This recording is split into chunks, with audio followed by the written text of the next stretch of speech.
नमस्कार, PTC news देख रहे हैं आप और मैं हूं आपके साथ धर्म प्रकाश। स्पॉटलाइट हरियाणा के इस आज के अंक में हम बात करेंगे हरियाणा सरकार की। हरियाणा में अब बहुमत की सरकार होने के बजाय गठबंधन की सरकार है। बीजेपी और जेजेपी दोनों मिलकर हरियाणा में सरकार चला रहे हैं और इस नई सरकार की कमान भी मुख्यमंत्री मनोहर लाल खट्टर के हाथों सौंपी गई है। तो स्पॉटलाइट हरियाणा के इस आज के अंक में हरियाणा की इसी राजनीतिक हलचल पर हम बात करेंगे।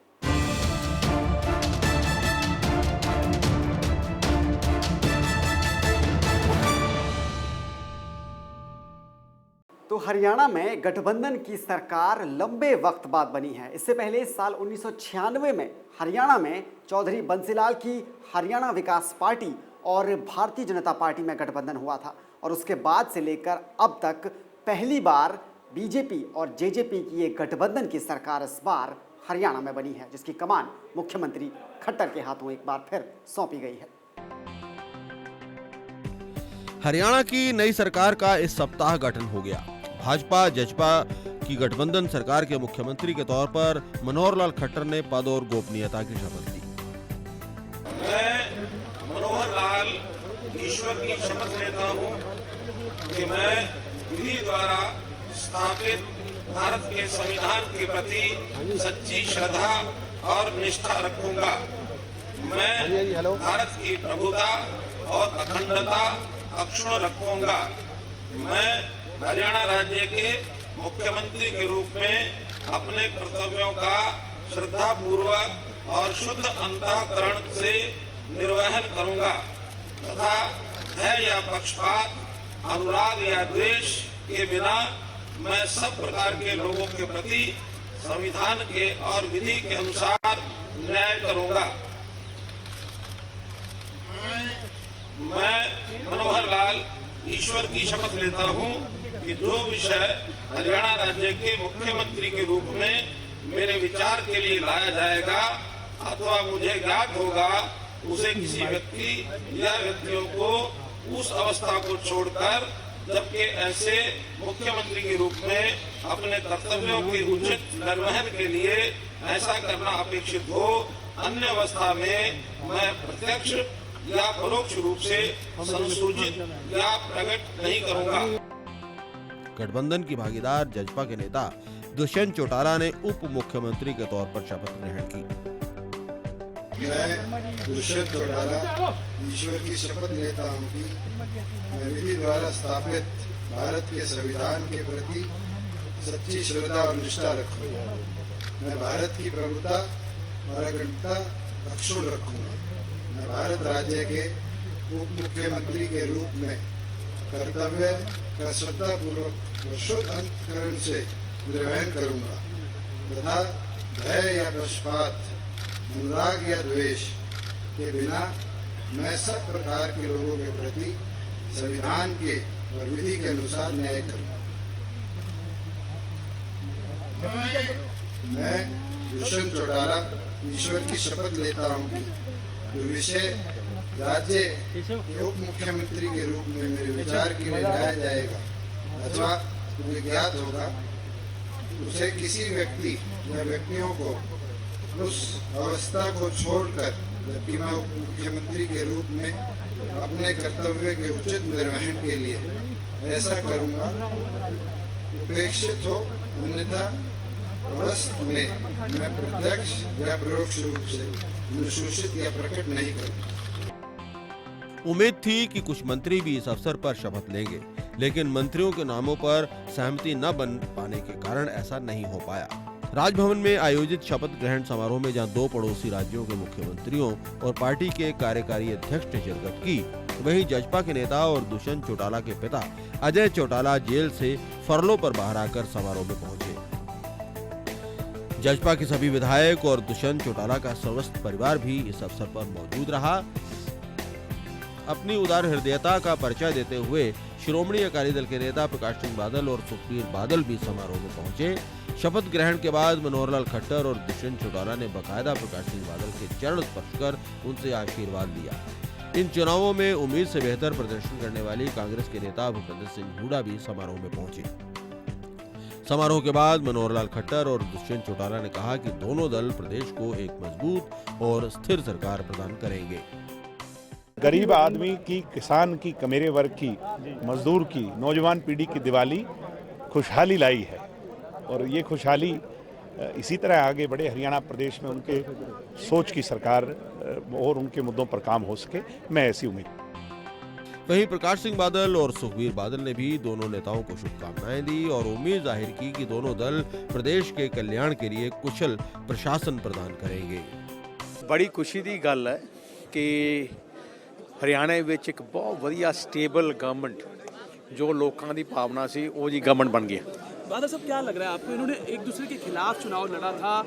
ऐसी बात नहीं होती, हर पार्टी के अपना इश्यूज होते हैं, बट जो कॉम्बिनेशन अब बना है आई थिंक ये हरियाणा के लिए बेस्ट है। हाँ जरूर लेके जाएंगे। ये बहुत वधिया है, इस नाल पक्का हरियाणा च इस गठन की सरकार रहेगी।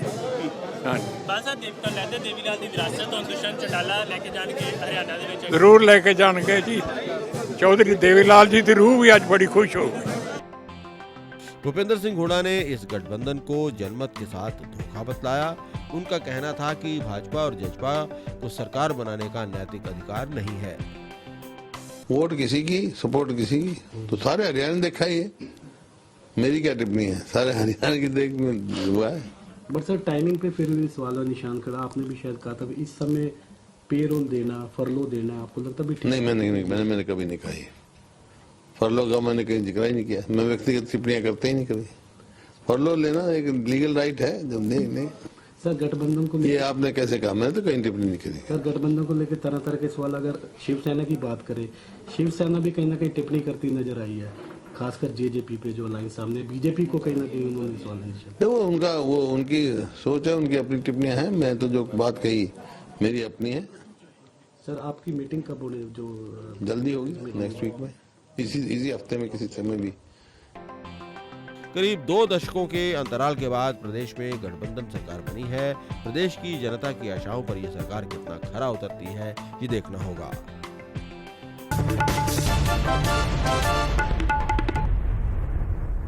तो हरियाणा की आवाम ने इस बार किसी पार्टी को बहुमत नहीं दिया है। बीजेपी को जहां 40 सीटें मिली हैं तो जननायक जनता पार्टी को इस चुनाव में 11 सीटें मिली है और ऐसे में अब इन दोनों दलों ने साथ मिलकर हरियाणा में सरकार चलाने का फैसला लिया है। मुख्यमंत्री मनोहर लाल खट्टर को बनाया गया है, जबकि उप मुख्यमंत्री का पद लेकर दुष्यंत चौटाला ने एक लंबी राजनीतिक छलांग लगाई है। विधानसभा 2019 के चुनाव में कोई भी पार्टी बहुमत हासिल नहीं कर पाई। ऐसे में तय था कि प्रदेश में अगली सरकार गठबंधन सरकार होगी। भाजपा के पास एक और जहां 7 निर्दलीय विधायकों का समर्थन हासिल करने का विकल्प था, वहीं जेजेपी के साथ गठबंधन की संभावनाएं भी थी। जननायक जनता पार्टी के पास भाजपा और कांग्रेस के साथ मिलकर सरकार बनाने का विकल्प तो था ही, साथ ही विपक्ष में रहते हुए रचनात्मक भूमिका निभाने का विकल्प भी था। बहरहाल पार्टी ने भाजपा के साथ मिलकर मिलीजुली सरकार बनाने का विकल्प चुना। अब सवाल यह है कि क्या ये गठबंधन पूरे 5 साल चल पाएगा। दोनों दलों ने अपने अपने वादों और अपनी अपनी विचारधारा के आधार पर चुनाव लड़ा है। जजपा इन 2 एजेंडाज के बीच किस तरह तालमेल बिठा पाएगी, ये एक बड़ा सवाल रहेगा। हालांकि दोनों दल न्यूनतम साझा कार्यक्रम के तहत काम करेंगे, लेकिन इसके बावजूद दोनों के आपसी विरोधाभास एक बड़ी चुनौती साबित होंगे। भाजपा ने जहां अपने घोषणा पत्र में न पूरे हो सकने वाले लोक लुभावन वादों से गुरेज किया है, वहीं जजपा का घोषणा पत्र इस प्रकार के वादों से भरा हुआ है। जजपा ने अपने घोषणा पत्र में प्रदेश की सभी निजी और सरकारी नौकरियों में हरियाणा वासियों के लिए 75% आरक्षण का वादा किया है। क्या ये वादा खट्टर सरकार पूरा कर पाएगी? जजपा ने बेरोजगारी भत्ता भी 5,100 रुपए प्रति माह देने का वादा किया है। ये वादा भी पूरा करना आसान नहीं होगा। यही नहीं, भाजपा के समर्थकों में भी बड़ा तबका ऐसा है जो इस गठबंधन से खुश नहीं है। इनका कहना है कि उनका वोट भाजपा के विरोध में था, लेकिन जजपा ने इसी दल से समझौता करके मतदाताओं के साथ धोखा किया है। वहीं भाजपा के लिए भी अपने गठबंधन साझेदार की हर मांग को पूरा करना संभव नहीं होगा। हालांकि जजपा की नाराजगी भाजपा को ज्यादा महंगी नहीं पड़ने वाली है। 7 विधायकों का समर्थन जो इसे हासिल है।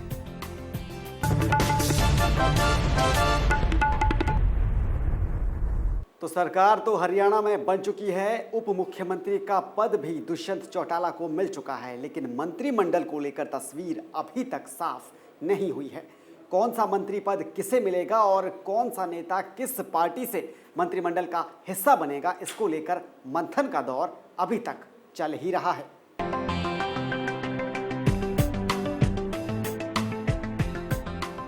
हरियाणा में नई बीजेपी जेजेपी सरकार ने सत्ता संभाल ली है। राजभवन में रविवार को शपथ ग्रहण समारोह में मनोहर लाल ने मुख्यमंत्री और दुष्यंत चौटाला ने उप मुख्यमंत्री के रूप में पद और गोपनीयता की शपथ ली है। राज्यपाल सत्यदेव नारायण आर्य ने उनको शपथ दिलाई, लेकिन समारोह में किसी अन्य मंत्री को शपथ नहीं दिलाई गई। दरअसल शपथ ग्रहण समारोह से पहले खबर आई कि भाजपा और जेजेपी के भीतर नामों को लेकर तकरार के बीच अंतिम समय में बदलाव हुआ। ऐसे में तय किया गया कि अब बतौर मुख्यमंत्री मनोहर लाल और बतौर उप मुख्यमंत्री दुष्यंत चौटाला ही शपथ लेंगी, और फिर हुआ भी वैसा ही। ये भी जानकारी सामने आई कि शपथ लेने वाले सभी मंत्रियों के लिए गाड़ियां भी बुला ली गई थी, लेकिन आखिरी समय में बड़ा बदलाव हुआ। बताया जा रहा है कि आगामी कुछ दिनों में मंत्रिमंडल का विस्तार किया जाएगा, जिसमें आपसी विवादों को दूर कर दोनों दलों के विधायकों को मंत्रिमंडल में समुचित जगह दी जाएगी।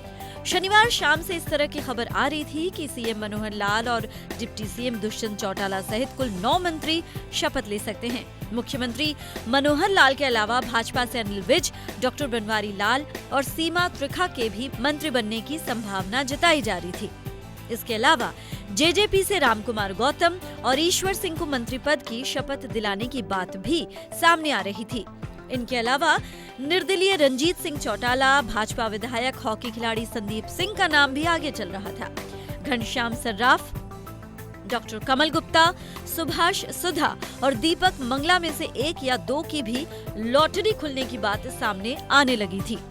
ये भी जानकारी अब सामने आ रही है कि आगामी कुछ दिनों में होने वाले मंत्रिमंडल विस्तार में भाजपा के चुनाव जीतने वाले 4 जाट विधायकों महिपाल ढांडा, प्रवीण डागर, कमलेश ढांडा और जेपी दलाल में से किसी 1 या 2 को मंत्री पद दिया जा सकता है।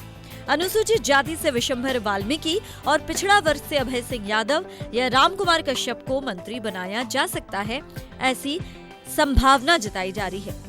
गौरतलब है कि हरियाणा की 90 विधानसभा सीटों में से 40 सीटें हासिल करने वाली भारतीय जनता पार्टी बहुमत से 6 सीटें पीछे रही। ऐसे में भाजपा को 9 विधायकों के साथ जननायक जनता पार्टी के 10 विधायकों का भी समर्थन हासिल हुआ।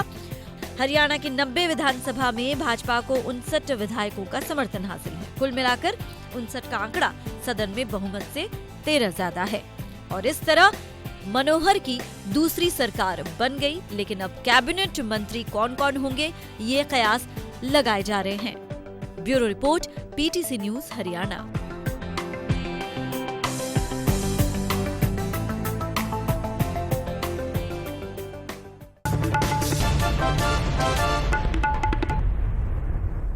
तो ये तो बात थी सरकार की, यानी बीजेपी और जेजेपी की, लेकिन इस चुनाव में कांग्रेस ने भी जबरदस्त वापसी की है।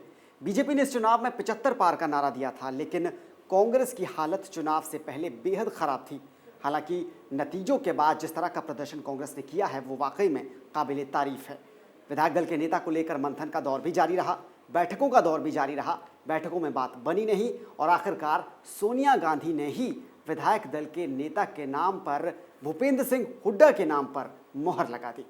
हमारे साथ मौजूद हैं भूपेंद्र सिंह हुड्डा, उनको विधायक दल का नेता चुना गया है हरियाणा विधानसभा में। सर, अब एक फिर से नई जिम्मेदारी होगी, कैसे इसको निभाएंगे? देखिए, ये जिम्मेवारी पहले भी मैंने निभाई है और मैं पहले भी रहा विपक्ष का नेता 2002 में। पूरी जिम्मेवारी से निभाएंगे। कंस्ट्रक्टिव रोल रहेगा हमारे विपक्ष का। जो हरियाणा का हित का सवाल होगा, जो जनहित का सवाल होगा, उसकी पूरी जोर से लड़ाई लड़ेंगे। और इस सरकार की जो है खोखली घोषणाएं जो कर रखी है, इनकी पोल खोलेंगे। सबसे बड़ा मुद्दा क्या रहेगा हुड्डा साहब इस बार, क्योंकि विधानसभा में बेरोजगारी एक सबसे बड़ा मुद्दा था युवाओं को लेकर? देखिए, 2014 में जो प्रदेश हमने प्रति व्यक्ति आय और प्रति व्यक्ति निवेश में नंबर 1 छोड़ा था, आज हमारा हरियाणा बेरोजगारी में नंबर 1 है, अपराध में नंबर 1 है। सबसे पहले बेरोजगारी क्या क्या रोजगार के साधन पैदा करें, ये टारगेट होना चाहिए सरकार का, उधर ध्यान देना चाहिए। इवेंट मैनेजमेंट छोड़ के, जो ये 5 साल तक इवेंट मैनेजमेंट करते रहे, इवेंट मैनेजमेंट छोड़ के अपनी बेरोजगारी का समाधान करें। किसान के साथ जो समस्या खड़ी है पराली में चालान की वजह, उसको कोई ऑल्टरनेटिव दें, तो ये करना चाहिए सरकार को। सर, जिस तरह से पराली का आपने जिक्र किया, दिल्ली गैस चैम्बर बनी हुई है, दिल्ली के मुख्यमंत्री कह रहे हैं कि हरियाणा और पंजाब की सरकारें सही तरीके से काम नहीं कर रही हैं, पराली जलाई जा रही है, उसका असर दिल्ली पे हो रहा है। आप ये बताइए पहले कि पराली का कितना असर होता है। जो दिल्ली में प्रदूषण हो रहा है, जो इंडस्ट्री लगी हुई है, जो पेट्रोल की गाड़ियाँ चल रही हैं और चल रहा है, इनका कहाँ है? मेन कंट्रीब्यूशन तो ये है इनका। पराली का तो हार्डली 2-4% होगा। तो मैं जहाँ तक मैं समझता, मैं भी किसान का हूँ और काफ़ी एनालिसिस किया है। ये तो सिर्फ अपना बचाव करने के लिए ऐसी बात कही जाती है। मैं समझता हूँ ऐसी बात कहने की चाहिए, दिल्ली के मुख्यमंत्री को भी कहना चाहिए, पंजाब सरकार को भी, हरियाणा सरकार को भी, केंद्र सरकार को भी, पराली के लिए जिस तरह गेहूँ की उसकी धान की MSP है, उसकी MSP फिक्स करके सरकार को खरीद करनी चाहिए, और उसका फिर क्या इस्तेमाल करना है, उसे अपने पावर बनाना है, खाद बनाना, वो करें। हरियाणा सरकार किसानों को कह रही है कि जो अगर पराली जलाएगा उसकी अगर सूचना दी जाएगी तो 1000 रुपये का इनाम भी दिया जाएगा और सूचना भी गुप्त रखी जाएगी। वो तो ये तो चालान काटू सरकार है। सरकार चालान काट रही है तो उस पर चालान काटू सरकार है, और कोई काम थोड़ा ही है। जनहित का काम नहीं करना, चालान काटते रहो। चालान काटने से कोई बात बनेगी क्या? जब तक तो किसान को ऑल्टरनेटिव नहीं दोगे तो वो क्या करेगा? उस एक एकड़ जिसके पास ज़मीन है, वो कहाँ स्टोर करेगा, कब तक करेगा? 2 फसल में उसका पूरा किला भर जाएगा, कहाँ जाएगा भाई? मेरा आखिरी सवाल, 31 इस बार आंकड़ा रह गया, अगर ये कमान पहले दी जाती तो शायद हालात और होते। ये मलाल है कहीं ना कहीं? नहीं, मलाल कोई नहीं, मलाल तो राजनीतिक मलाल में होना ही चाहिए। मैं तो ऐसे राजनीतिक परिवार में पैदा हुआ हूँ, कोई मेरे को मलाल नहीं है। तो जो जनादेश होता है उसमें आपको काम करना चाहिए। लेकिन ये बात दुरुस्त है, शायद कुछ पहले फैसला होता तो शायद नतीजे कुछ और होते। बिल्कुल, ये थे हमारे साथ पूर्व मुख्यमंत्री भूपेंद्र सिंह हुड्डा। कैमरा पर्सन राम बहादुर के साथ हरप्रीत सिंह, PTC न्यूज़, दिल्ली।